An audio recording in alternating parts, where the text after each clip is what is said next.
আসসালামু আলাইকুম, সবাইকে চলে এলাম আরেকটি নতুন ভিডিও নিয়ে। আজকে আমি প্রেসার কুকারে ঝোল দিয়ে গরুর মাংস রান্না করব। এই জন্যে আমি প্রথমেই মাংসগুলোকে হলুদের গুঁড়ো, মরিচের গুঁড়ো, ধনে গুঁড়ো, জিরের গুঁড়ো, সামান্য পরিমাণ আদা, রসুন, লবণ দিয়ে 1 ঘন্টার জন্য ম্যারিনেট করে রেখে দিয়েছিলাম। এরপর আমি প্রেসার কুকারেই পেঁয়াজের বেরেস্তা করে নিয়ে এখানে সামান্য পরিমাণ আদা, রসুন, হলুদের গুঁড়ো, মরিচের গুঁড়ো, ধনে গুঁড়ো, জিরের গুঁড়ো আমি আবারও অল্প অল্প করে অ্যাড করে দিয়েছি।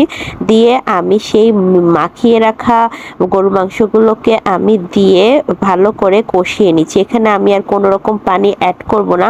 মাংস থেকে যে পানিটা বের হবে সেটা দিয়ে আমি মাংসটাকে একদম কষিয়ে নিব। তো আজকে আমি ঝোলের সাথে আলু আর কাঁকরোলটাও অ্যাড করব।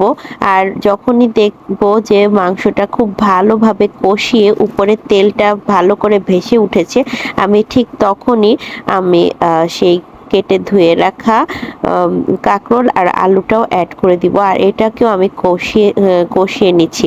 আর আমি কিন্তু এখন পর্যন্ত একবারও গরম পানি অ্যাড করিনি, কারণ এই যে মাংসের যে পানি, এটা দিয়ে কষালে কিন্তু স্বাদটা কিন্তু খুবই ভালো আসে। তো আমি গরম পানি অ্যাড করে দিয়ে কুকারের মুখটা বন্ধ করে আধা ঘন্টার জন্য রেখে দিয়েছিলাম। আর আমার মাংসটা কিন্তু খুব সুন্দরভাবে সিদ্ধ হয়ে গিয়েছে, আর আলু আর কাঁকরোলটাও খুব ভালোভাবে সিদ্ধ হয়েছে। তো আপনারা এভাবে অবশ্যই ট্রাই করবেন। ধন্যবাদ সবাইকে। আসসালামু আলাইকুম।